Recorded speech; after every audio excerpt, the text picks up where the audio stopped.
OffBeat Sports Podcast. It's been a tale of two seasons for the Boston Celtics. I probably aged about 10 years just from that series. I'd probably compare myself to just a younger, smarter, more handsome, stronger Michael Jordan. Let's go Celtics. Go Patriots. These are guys who, when you give them a bowl of Cheerios in the morning, they finish every last drop of milk. Absolute clown over here. I'm ready when you are, baby. All right, everybody. Welcome back to the OffBeat Sports Podcast. We are back. We have an in-person episode today. We're in person. I got Vosi with me. We are in my room. Way to make it weird. All right. Well, it's been a while, so we thought we would come on and we talk some Celtics with you guys. So, since a lot has transpired, A lot's happened since the season has ended. I didn't want to do it right away because I felt like I'd get too emotional, considering my attachment to Marcus Smart. My Smart jersey that we have that's matching is in my closet signed still. I just so emotional. So let's get into it from a non-emotional standpoint. You sure you can do that? Nope, not at all. So, getting right into the trade. I mean, looking what we got back. We got Kristaps Porzingis. And what we get? We also got a first-round pick. Two first-round picks, right? Yeah, Kristaps and 2 first-round picks, and we gave up Marcus Smart and what else? That's it. Just Smart? Yep. Because Tyus Jones went to Washington. Yeah. And then, So, I mean, I think the talent-wise, we won the trade. Obviously we got assets back, too, with the picks that I feel like are going to be useful, hopefully, in flipping them to get players, because I never used to like when Danny was a GM and he would just trade for 1 billion picks and then just draft with them, because then they just sit in Maine for 3 years and then they're not on the roster so fast that. So I hope that they're stockpiling them to do a big move, as everyone's kind of speculating. But I still think we won the trade based on talent. But I do think I get what we lose with Smart, but I feel like that's the bigger opportunity for Jason and Jalen to kind of step up, because it's all this time Be those leaders and be what they're supposed to be. It's I know that Smart was that voice and stuff, but it's they still have Al Horford. It's not like they've lost every bit of leadership on the roster. I feel like Jalen Brown's an outspoken type of person and personality as well. So it's it's not like you've lost every voice in the locker room. Obviously Smart played with a sort of tenacity that everyone really liked, but I still think that you bring back a ton of talent and someone that can do a lot more things versatilely, on an offensive end with Porzingis. Yeah, I like Porzingis, and I think if he stays healthy, this is a great trade. If he doesn't, we're gonna look like morons. But with Porzingis, I really like him. 65 games last year. Yeah, I think he's gonna be good for us. I think it'll be a good piece. But it's gonna be very hard as a Marcus Smart fan to appreciate him fully, knowing what we lost. Well, that's how I was with Kyrie, with Isaiah Thomas, which is why I understand. That's I think why this trade didn't bother me as much, because I love Smart too, and I've always loved Smart for the way he plays. I've always liked watching Marcus Smart play basketball. So, but at the same time, I knew that the talent was there, and I kind of just seen it they did it with my favorite player that I'm a true fan of here, which just happened to be Isaiah. So I kind of get how you felt about it. Yeah. But yeah, I think that what Porzingis can do for the Celtics as far as defense goes, he was amazing in the post last year. He's one of the best post scorers in the league last year, which I think is huge. He can play inside which out. is huge, because I hope they don't just force him to sit on the arc. I hope that they actually do something with the offense, and it's not just what we saw towards the playoffs whenever they would get stagnant and they would just jack up 3 after 3 after 3. I hope they let him do what he's good at, which is playing inside. And, he can stretch the floor just like Al Horford can, but he's a lot obviously younger and he offers more versatility. So I hope they let him use that and don't just stick him on the 3-point line, because he's a big guy that can shoot the ball. Yeah, looking at that trade, I'm pissed. Smart's gone. I'm kind of happy Porzingis is coming in. I think the more you think and about then what I'm we got 2 first-round picks, too. I go, that is absurd. You think the more... yeah, it sucks. We got a great return. Again, it sucks, but anyone who thinks the great return makes it sting a little less. Anyone who thinks we could have gotten more for Marcus Smart, I hate to say that they're wrong. I don't think anyone's saying that. Well, I heard people I was reading something about it, how someone was I think we could have gotten more. or whatever. And that then, person is a moron. though that's what I'm saying, and though that's what I'm saying is they capitalized on the asset while they could. Mhm. Obviously, he had a down. Marcus Smart had a down year last year. Like his stats were not as good this past season as they were like a year before. I would say defensively. I think offensively, he actually took another step. I mean, in what his what he's playmaking what ability. he's there for is defense, though. Obviously, his offense is the latter He was- part of his game, and but which doesn't really matter. But I'm just saying, like, if he continues to not be at that level as a defender, you got out from underneath that like asset, and you kind of utilized it to the best of its ability.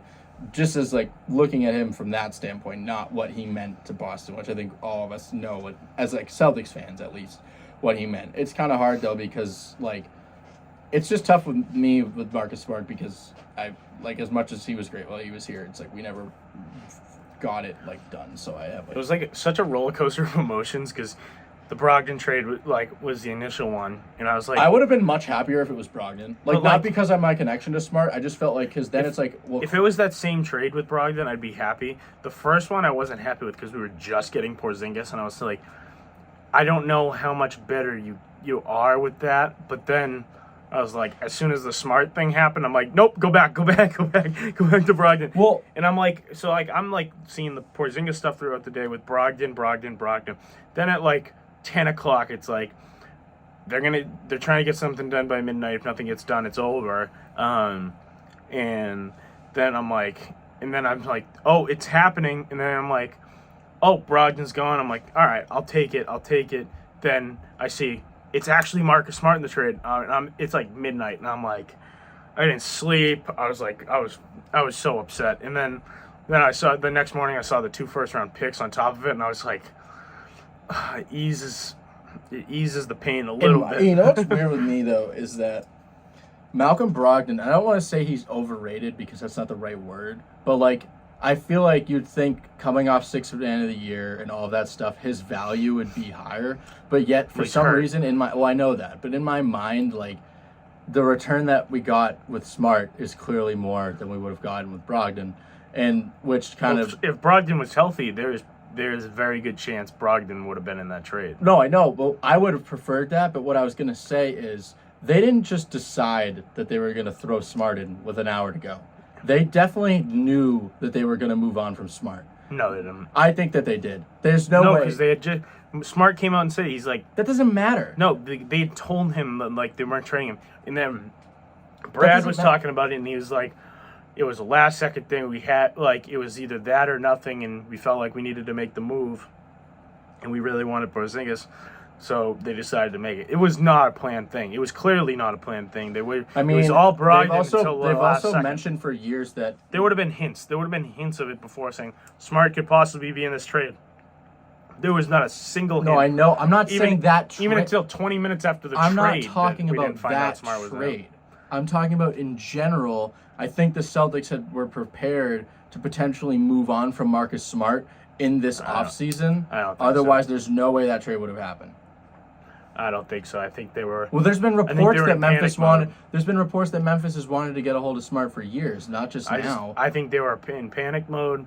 That was what they had to do, and they couldn't refuse Porzingis and 2 first-round picks, which one of the first-round picks ended up turning into like 5 second-round picks. So, Well, there's a reason they're doing that. yeah. All right, so let's get into. But yeah, he's not here anymore. It sucks, but let's I still think. let's get into the next loss. I think basically we both said, as far as like putting all the Marcus Smart stuff, like what he meant to us as like fans aside, good trade. we won the trade, and with talent, I do think it brings a whole new like opportunity for the Celtics to be just more of a complete team. So, but yet it doesn't feel much better. But I'm just glad we still let's have get Derek White. Let's All get right, into the move on. Grant Williams loss. We'll do this one real Clearly quick. a salary dump. I'm not. Yeah. I'm just gonna start with We that. just don't like, want. We didn't want to pay for another 40 Yeah, mil. because it just would the way that it pushed The with tax would have been the like a tax 40 mil. would be like insane. But Yeah. I still think it sucks.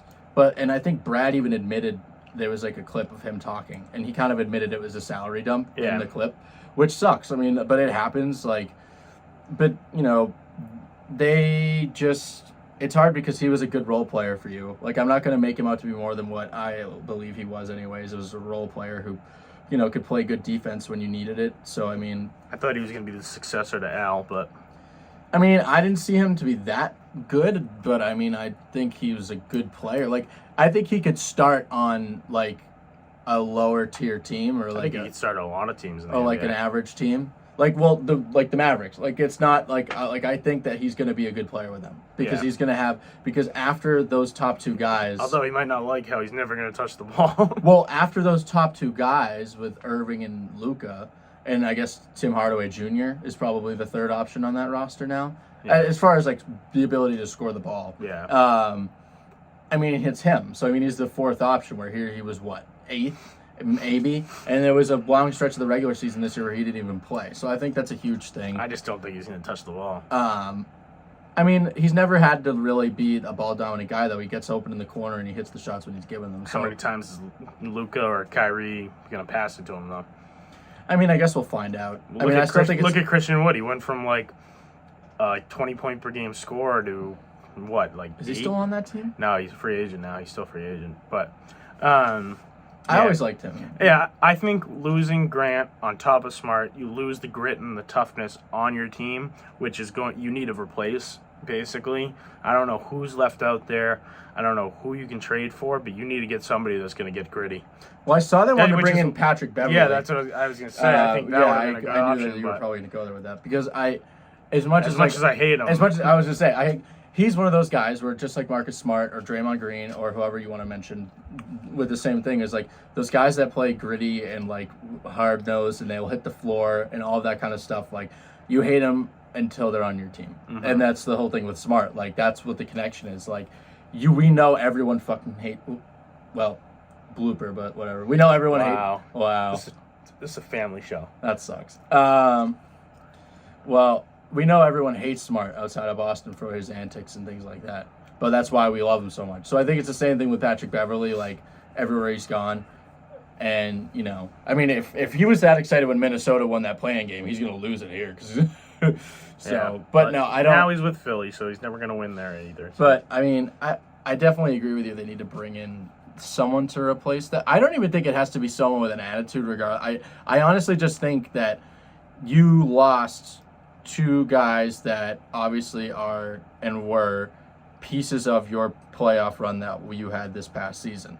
Obviously, you brought in a guy that has a lot of talent in Porzingis, but that doesn't ignore the fact that you lost your starting point guard, and obviously you have Derek White, and if Brogdon's here, you have two good, serviceable guards, and I hope that if he's here, Pritchard gets the minutes finally this year, because I do think he's a really good spark plug guy. He's requested a trade 15 times, so at this point, I think if they're keeping him, they're going to play him. Yeah, like I hope he gets his opportunity because he is like a spark plug type of player who can come in and make a difference, at least scoring the ball. But I just think that it's pretty clear that your depth has taken a huge hit because all these guys that we're talking about, like Pritchard last year didn't play. Mm-hmm. Some of those these other guys that are going to like an O'Shea Brissett on this team a year ago wouldn't be a rotational player in my opinion. Which I think he'll actually be pretty solid. No, I don't think he's going to be bad. He actually torched the Celtics last year. He had like 8 threes against the Celtics when he was on Indiana last year. I'm not saying he's bad, and I think he's sort of like the Grant Williams replacement, in my opinion. And then obviously they'll have Jordan Walsh, which is great, the kid they drafted. Yeah, they definitely need some wing depth. They just need depth and like quality NBA veteran depth, like guys who have proven that they can play. Whether it's, it doesn't matter what position, but guys that have some tenure in the league. I saw they were interested in Glenn Robinson III, the guy that won the dunk contest a few years back for the Pacers. Random. Which is super random. I hadn't heard the name in a while, but it's like they need wing depth basically, but it can't just be like a no name. You need like I would love if the Celtics got a guy like Terrence Ross. It's not going to happen. I just really like. He's been rumored to go to the Celtics 9,000 times. Every single trade deadline. Terrence Ross could be an option for the Celtics. I know. I've always just liked him since back in the day when he did the dunk contest when he was part of the Raptors. But he's just always been like a good standing role player. I think you need somebody that can back up Brown and Tatum. Yeah, and come in and give you good minutes. I mean, I like Hauser, but it's the same idea with him and Pritchard. But you can play Hauser all season, but come playoff time, is that somebody you really want to play? But this is the thing for like significant minutes. You can play him for some minutes. This is what we're saying though, is like a year ago or 4 months ago, these guys weren't in the conversation as being part of the the role. And obviously every dog gets their day kind of thing. Like they all have an opportunity now to play and show that they're worth it. Mm-hmm. And obviously I hope it works. And like I said, I want Pritchard to play because I think he provides you scoring off the bench, which is, what some of the best bench players ever have been, whether it be like Lou Williams, some of the other better. Yeah, I'm not worried about guards, to be honest. Whatever. It's No, the guard's not the problem. I think and it's for the first time ever, I think we have good big man depth. To be honest, I think it's the forwards, and You need someone that can give Tatum a break. well, I think we just need another 4. Like, I don't really think I wouldn't go 4, I'd go 3. Well, I'm saying either or. I just think that Brissett isn't really like the best, in my opinion. I just think it was kind of like, eh. Yeah. Like, I feel like they could do more. But Yeah, and you mentioned Jordan Walsh. I want to talk about that kid. I think that was a value pick of the draft. Absolute steal where we got him. The kid is a defensive menace. And there was a couple steals in the draft. He's definitely one of them so and far. I think his offensive talent is underrated. I think he's a good finisher. I think he's very athletic around the rim.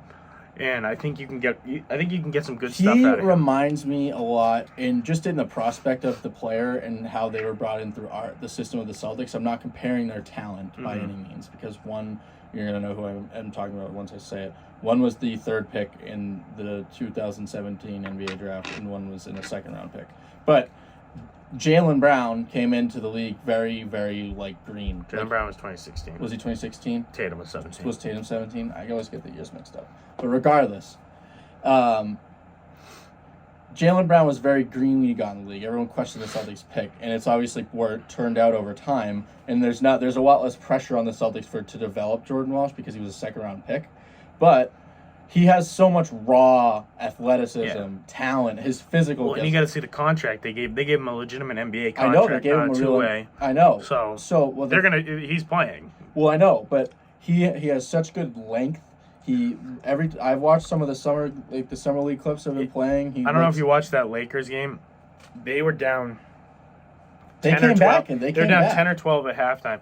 3rd quarter, Jordan Walsh completely turned that game around. He was a defensive man. He's got steals. He got out in the fast break, completely changed the game. Hit a couple big threes, and he in that Jay Scrub kid who I think is going to make the team. He's been freaking good, and Davison's been rough. He's been turning the ball over a lot, but Jordan Walsh turned that game around, and I think he showed flashes of what he can do defensively and offensively.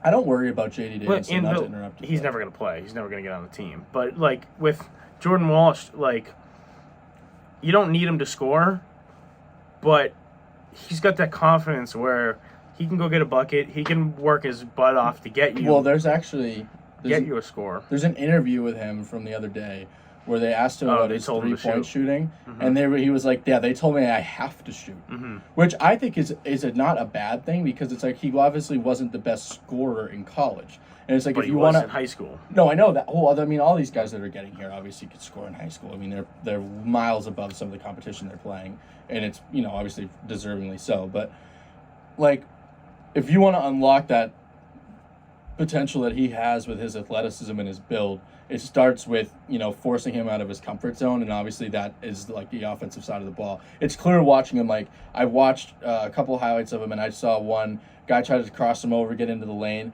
His extension and his lateral movement just to stay in front of the guy as he's driving to the lane was amazing, and he got a steal out of it. It was just really, really good defense. You can tell he has a knack for it, which is huge. And I think it's going to play. Half the problem is instinct. You can't teach it, and he's got it. And I think in the first game, he was playing good defense, but I think he was so excited. He had all that energy. I also think that he was making some mistakes defensively, but then he started to settle and really lock down. I think this is something that maybe you're not thinking of with him, but I kind of think.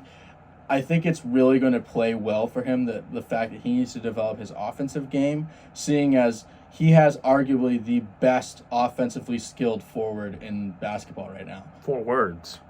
Because he said he's been working with Al Horford already. Well, I'm talking about Jason Tatum. Yeah, I know, but I'm saying he's got guys in front of him that can Al Horford's a perfect example. He came in not a shooter. He never was a shooter, and he developed that. So if he can work with Jordan Walsh and kind of show him the ropes, that he could be something. Well, I think special. in my opinion, I would want that to be Jason Tatum, just because of the fact that they play a similar position, obviously. And I think that Jason Tatum's is a tall, long, athletic player, and I feel like that. If he can get that fluidity that Jason Tatum, I'm not saying he's ever going to have the skill where fluent, You have a good backup to him.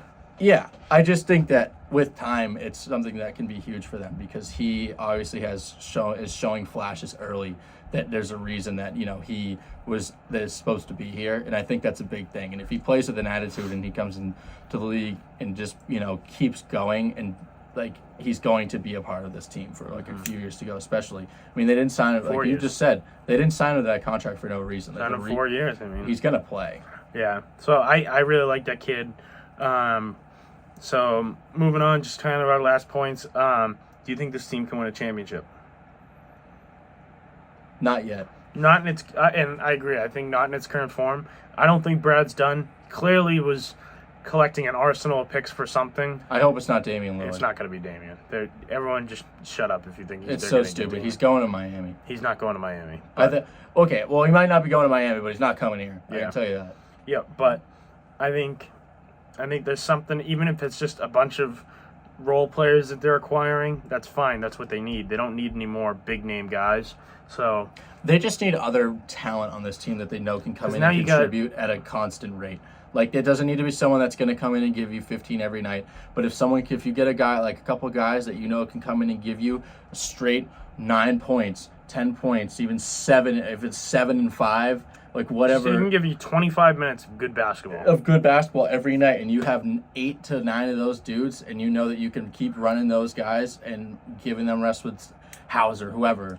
That's the biggest thing, and they really need to find those last few guys because I just don't think right now. One of the biggest things the Celtics had and were praised for this past season was their depth. Yeah, their depth. And yet, with only the departure of what feels like 2 players, we are now questioning how deep they are as a roster, which makes me think to myself, well, then how deep were we really? I know it's 2 players, which is, it takes you from 9 to 7. That's fine, but like, what are you gonna do? Well, technically, you lost one because Porzingis flipped for the other.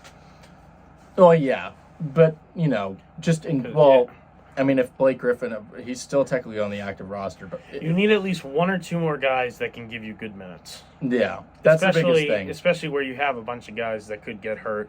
Yeah, that's a big thing too. That I feel like that is my concern. I mean, I want to hope that Porzingis is healthy because he had a really good year last year, played a lot of games. But outside of Porzingis, even if Malcolm Brogdon's on the team, Rob, what's going on with his elbow? Rob, Al Horford's not getting any younger. He's definitely not going to play every single back-to-back. He doesn't play his back-to-backs. Like, you are going to have questions on the team, and you're going to have to fill rotational minutes. And I'm sorry, I know you love him, but I really don't want to see Luke Cornett touch the floor. It's just my personal opinion.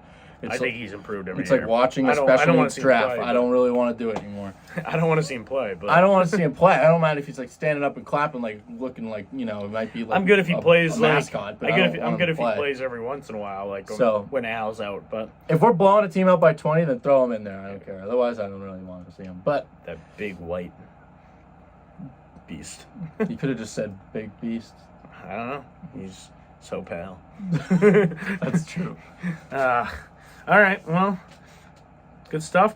Yeah, I think we both kind of agree on most of this stuff, and I think that with some moves... No, I hate you. Yeah, that's true. But I think with some moves that they're going to end up being a good team. How they put it together, and I think the biggest thing to me about any of the things that has happened is how they use Porzingis, and if they let him play to his strengths, he will rise and be that third part of this big 3 that they've put together. Yeah, the thing is, he's going to have to learn how to take a back seat and contribute when he needs to. I think that's the biggest thing, though. I mean, when I'm not comparing... He's going to have to become a real threat. He's going to become the lob threat. Well, I'm not comparing these 2 groups because they are obviously the talent is very far beyond in the first of the 2 groups. But when the Celtics back in 2006, 2007 brought in Kevin Garnett and Ray Allen, it was the same. It's the same idea of when you bring in players like that, just like the Suns now. We got to bring in a Ray Allen. Someone has to take a backseat role, and Ray Allen did that when he came here. I mean, he was leading his teams when he was on them. So was Kevin Garnett, but I mean, it's clear who took the backseat role. It was clear who was the third guy of those 3 guys, and I think obviously that's going to be Porzingis here as he's the new player, but I don't see that as a problem because he's a perfect guy that can consistently give you that scoring option. When Jalen's off, he can give you 20 points. This is what I want them to do, just my final thoughts. And hear me out, because they used to do this with Al. I would like them to stick Al in the corner, like where they used to stick Grant, and then put Al at put Porzingis at the top of the key, where they used to put Al. Some guy brings it up, bringing it to Al used to be this position. Put Porzingis at the top of the key, get it to Porzingis at the top of the key, and you run the offense through there, and you run guys around, and you get guys open from there. Yeah, but they always pass to him, off-ball screen, come around. That was such a smooth offense, and we did that with Al, and we used to have Gordon Hayward bring the ball up, get it to Al. He would float through, he'd get around, and now you could do that with Tatum.